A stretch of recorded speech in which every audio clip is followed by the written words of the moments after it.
Hello everyone, आज मैं start करने जा रही हूँ बाइनोमियल डिस्ट्रीब्यूशन। इससे पहले वाली वीडियो में मैंने बर्नौली डिस्ट्रीब्यूशन को डिफाइन किया था, मोड पे और स्क्यूनेस कर्टोसिस पे बेस्ड कुछ क्वेश्चंस भी बताए थे।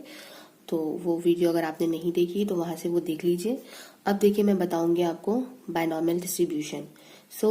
जैसे एज यूजुअल हमने बाकी डिस्ट्रीब्यूशंस में किया है जो इनसे पहले कराए हैं।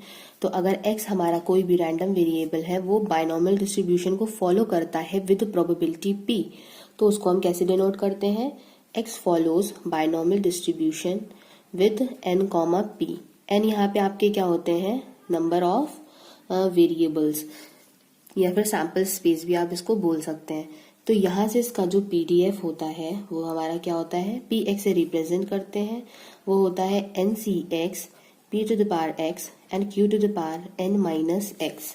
और एक्स जो होता है वो आपकी क्या वैल्यूज लेता है?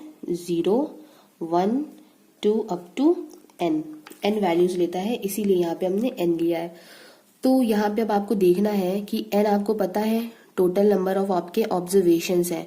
तो बाइनोमियल जो डिस्ट्रीब्यूशन है वो किन केसेस में यूज होता है?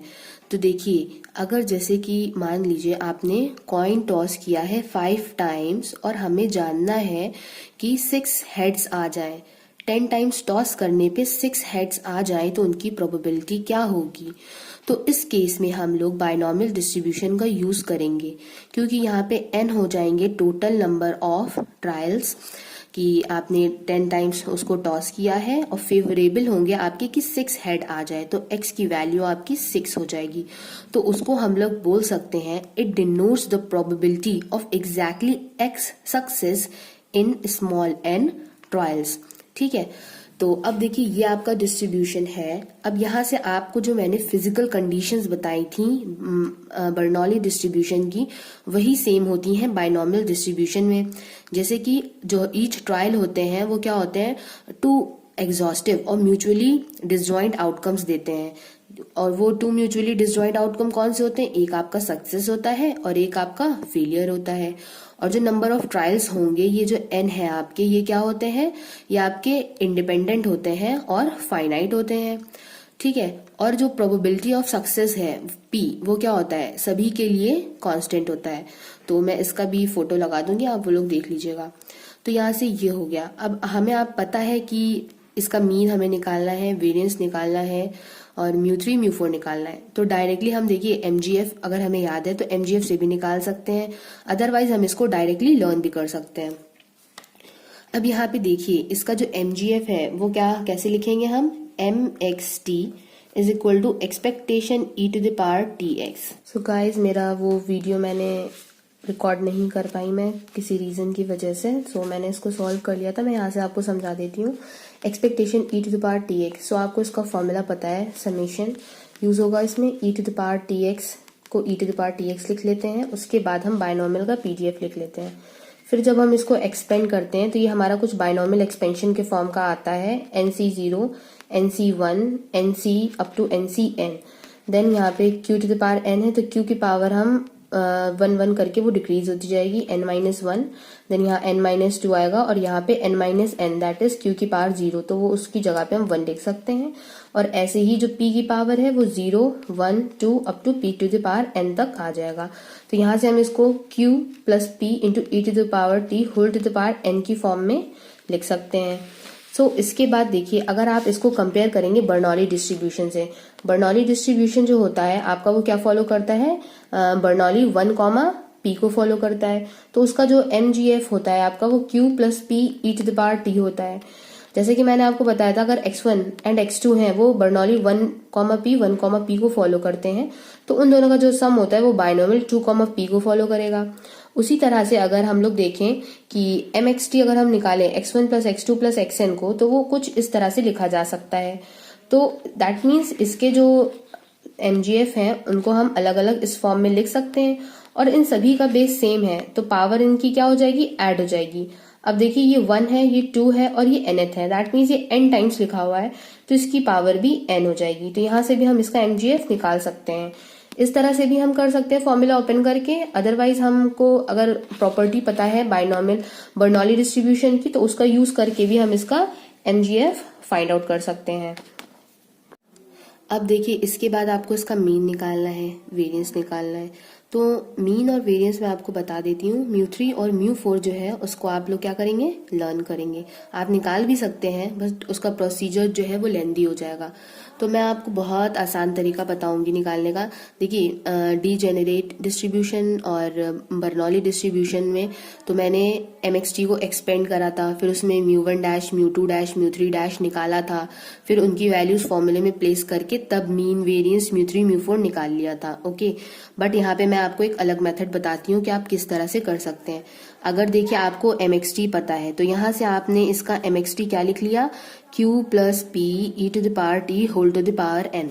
तो अगर यहाँ से आपको इसका मीन निकालना है तो मीन निकालने के लिए क्या करेंगे, आप लोग डिफ्रेंशिएट करेंगे इसको t के रिस्पेक्ट में। MXT को किसके रिस्पेक्ट में डिफ्रेंशिएट करेंगे, t के रिस्पेक्ट में डिफ्रेंशिएट करेंगे। डिफ्रेंशिएट करने के बाद t की वैल्यू 0 रख देंगे तो आपका वो क्या निकल आएगा, मीन निकल आएगा। तो देखिए कैसे करते हैं। अब देखिए ये है आपका t के रिस्पेक्ट में आपको डिफ्रेंशिएट करना है, तो ये n into Q plus P E to the power T whole की पावर n माइनस 1 आ जाएगा। अब जो अंदर वाला टर्म बचा है उसको भी डिफ्रेंशिएट करेंगे तो p जो है हमारा वो 0 हो जाएगा। अब हमारा बचेगा क्या, बचेगा हमारा p और e to the power t, क्योंकि t के ही रिस्पेक्ट में कर रहे हैं तो e to the power t हमारा बचेगा ही बचेगा। अब यहाँ से हमें t की वैल्यू 0 प्लेस करनी है इस टर्म में। तो देखिए t की वैल्यू 0 रखेंगे तो ये q plus P n minus 1 into P और t की वैल्यू 0 रखने पर ये टर्म 1 हो जाएगा। तो ये हो जाएगा हमारा n q प्लस पी जो है, तो q प्लस पी की जगह 1 हो जाएगा, क्योंकि हमें पता है probability of success plus probability of failure की वैल्यू 1 होती है। तो यहाँ पे सिंपल np आ गया। तो यहाँ से आपको मिल गया कि जो मीन है आपका वो क्या हो जाता है, np हो जाता है। अब यहाँ से देखिए ये आपका एक्सपेक्टेशन आ गया। अब हम निकालेंगे एक्सपेक्टेशन ऑफ एक्स स्क्वायर। तो एक्स स्क्वायर निकालने के लिए हमको क्या करना होगा, d2 by dt2 of mxt, और उसके बाद हमें t की वैल्यू यहाँ पे क्या रखनी होगी, 0 रखनी होगी। तो यहाँ से हमें एक्सपेक्टेशन ऑफ एक्स स्क्वायर मिल जाएगा। अब यहाँ से देखिए p और n हमारे कांस्टेंट हैं, तो n और p हमने बाहर निकाल लिया।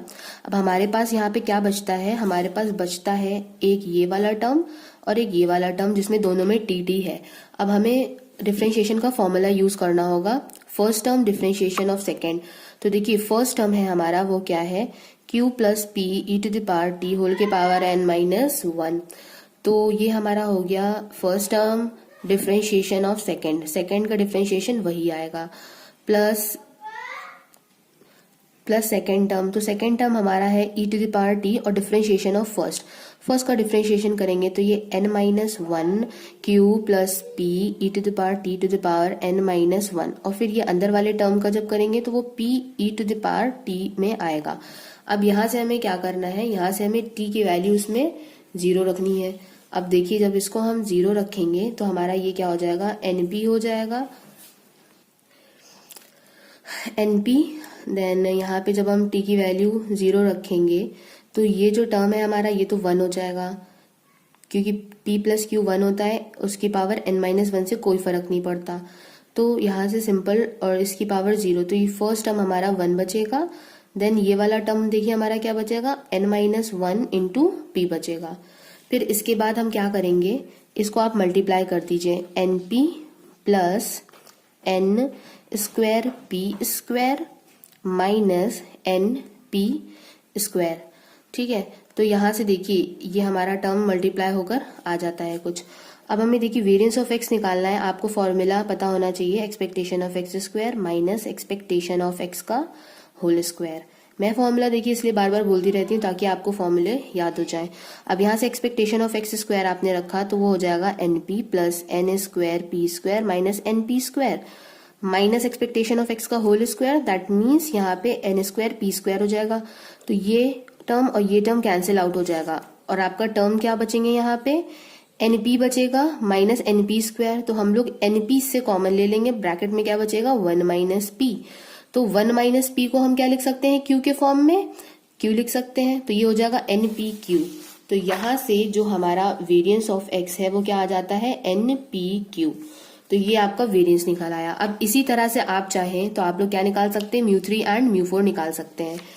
तो आप इसके बाद अगर इसको 3 टाइम्स डिफ्रेंशिएट करेंगे d3 by dt3 of mxt, then t की वैल्यू 0 रख देंगे तो वो आपका एक्सपेक्टेशन ऑफ x क्यूब निकल आएगा, दैट मीन्स म्यू 3 डैश निकलेगा। और अगर आप इसको 4 टाइम करेंगे तो वो आपका म्यू 4 डैश निकल आएगा। तो अगर आपको म्यू 3 डैश म्यू 4 डैश पता चल गया है तो आप फॉर्मूले में वैल्यू रख लीजिएगा, जो हमारा फॉर्मूला होता है म्यू 4 का और म्यू 3 का, तो उससे आपको म्यू 3 और म्यू 4 दोनों पता चल जाएंगे। लेकिन आप अगर याद कर लेंगे तो ये आपके लिए ज्यादा बेनिफिशियल रहेगा। तो इसके बाद देखिए इसका क्या होता है वैल्यू, म्यू 3 डैश आपका जो म्यू 3 होता है, म्यू 3 की वैल्यू होती है N P Q 1 minus 2p, और जो आपका म्यू 4 होता है उसकी वैल्यू होती है N P Q 1 plus 3 times N minus 2 into P Q. तो ये हो गई आपकी चारों वैल्यूज, तो ये भी आपको लर्न होनी चाहिए।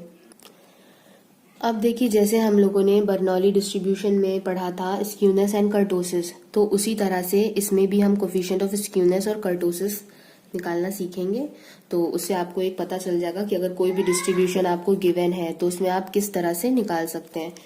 देखिए आपका जो कोफिशिएंट ऑफ स्क्यूनेस है तो वो आपको पता है क्या होता है, बीटा 1, उसका फॉर्मूला क्या होता है mu 3 square upon mu 2 cube. अब आपको म्यू 3 और म्यू 2 दोनों की वैल्यू पता है तो आप उसको क्या कर सकते हैं, उन वैल्यूज को रख दीजिए, वो आपकी हो जाएंगी। म्यू 3 हो जाएगा N P Q in bracket 1 minus 2p भी आप लिख सकते हैं इसको, और आप q minus P whole square भी लिख सकते हैं, क्योंकि p की जो वैल्यू है वो q के फॉर्म में यहाँ पे लिख दी गई। तो आप दोनों में से कोई भी यूज कर सकते हैं, उसमें कोई प्रॉब्लम नहीं है। म्यू 2 क्यूब, तो म्यू 2 क्यूब जो है वो आपका एन पी क्यू है, उसका होल क्यूब हो जाएगा।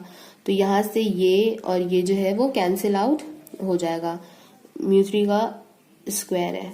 ओके, तो यहाँ पे आपका सिर्फ 1 बचेगा, तो ये आपका हो जाएगा q minus P whole square upon N P Q. अब यहाँ से आपको पता है बीटा 1 है, अगर हम उसको देखें कि गामा के फॉर्म में हम किस तरह से लिख सकते हैं, तो देखिए हम इसको इस तरह से लिख सकते हैं कि गामा 1 जो होता है is equal to under root of beta 1 होता है। तो अंडर रूट ऑफ बीटा 1 की अगर हम वैल्यू लिख दें तो वो क्या हो जाएगी, q minus P whole square upon N P Q.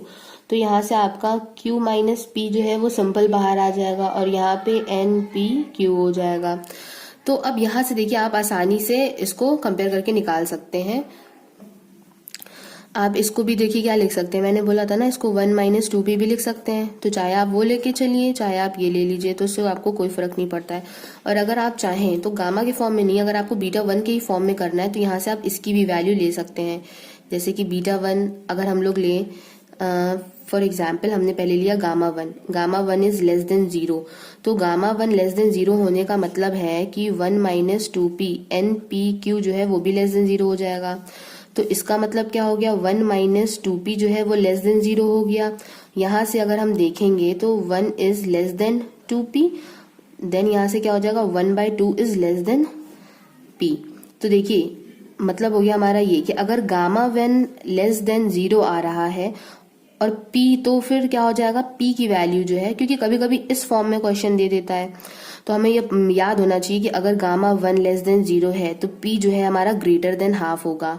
तो ग्रेटर देन हाफ होने पे हमारा डिस्ट्रीब्यूशन क्या हो जाता है, निगेटिवली स्क्यूड हो जाता है। अब देखिए यहाँ से भी अगर आप करना चाहेंगे लेके बीटा 1 से, तो आप देखिए सिंपल, बीटा 1 अगर इज लेस देन 0 करेंगे that means q minus P whole square less than 0 हो जाएगा। तो वो जब 0 होगा यहाँ से स्क्वायर रूट हट जाएगा।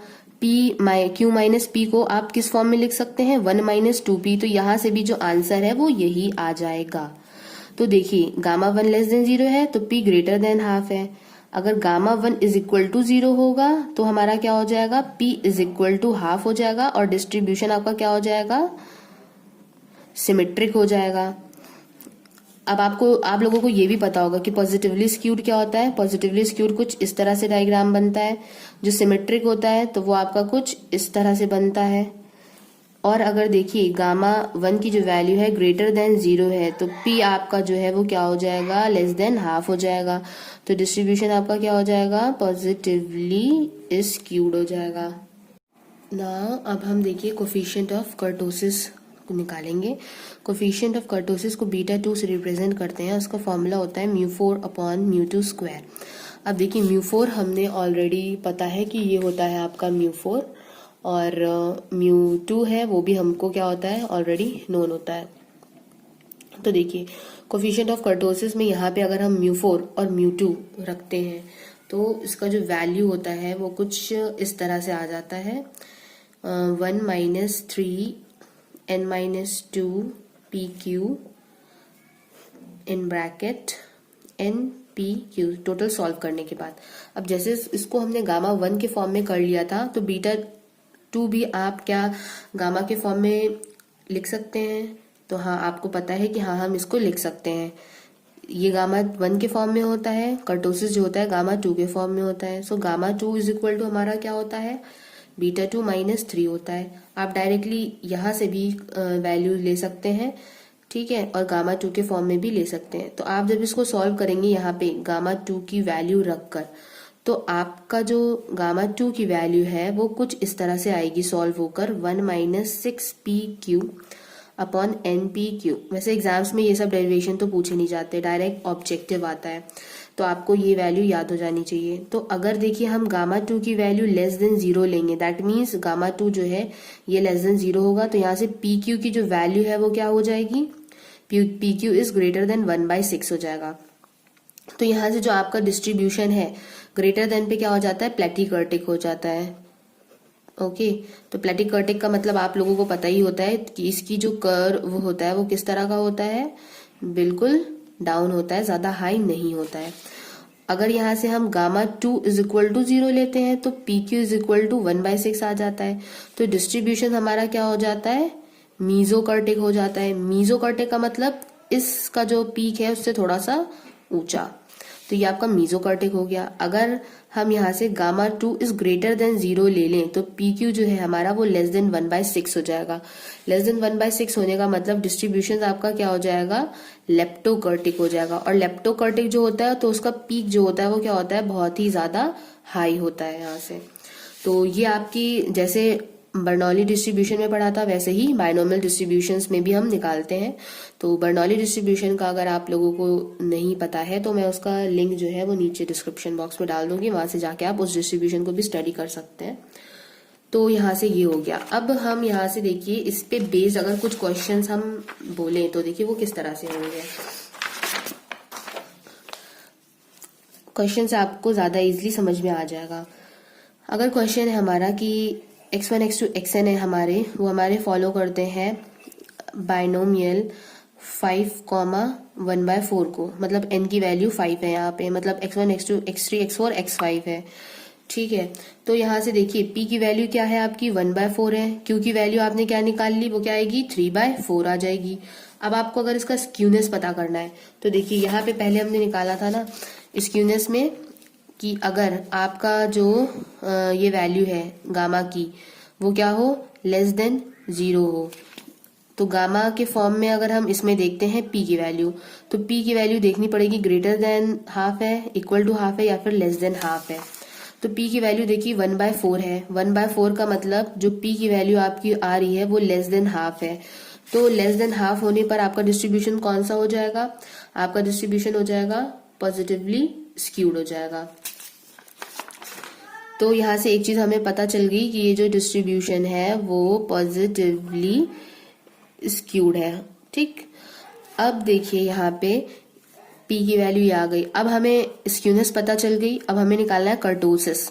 तो कर्टोसिस निकालने के लिए हम p इंटू क्यू को देखते हैं, तो हम p इंटू क्यू करेंगे तो p इंटू क्यू हमारा क्या आ जाएगा 3/16 आ जाएगा। तो 3/16 आने का मतलब है कि ये क्या हो गया ग्रेटर देन 1/6 हो गया। तो ग्रेटर देन 1/6 होता है तो देखिए क्या होता है ग्रेटर देन 1/6 का मतलब डिस्ट्रीब्यूशन हमारा कैसा हो जाता है प्लेटिकर्टिक हो जाता है। तो यहाँ से हमें पता चल गया कि डिस्ट्रीब्यूशन है जो हमारा वो क्या है प्लेटिकर्टिक। तो इस तरह के क्वेश्चंस आपसे पूछे जा सकते हैं बर्नौली और बायनोमियल डिस्ट्रीब्यूशन में। सो इस पे बेस्ड इसके 2 एग्जाम्पल हैं जिसका मैं फोटो लगा दूंगी, आप उसको खुद से सॉल्व कीजिएगा। अगर सॉल्व ना हो तो आप उसको देख के समझ सकते हैं। एंड इसका वीडियो ज़्यादा लंबा ना हो इस वजह से अभी आगे भी इसमें बहुत चीज़ें हैं, लाइक जैसे क्यूमुलेटिंग जनरेटिंग फंक्शन है, इसके मूवमेंट्स हैं, मोड है इसका, मोड के बाद मोड का फॉर्मूला मैं बताऊंगी आपको, रिकरेंस रिलेशन बताऊंगी मूवमेंट का। ओके, तो वो फिर मैं इसके नेक्स्ट पार्ट में जो वीडियो का होगा मैं उसमें बना दूंगी ताकि ज़्यादा हेक्टिक ना हो। तो thank you for watching my video, have a nice day.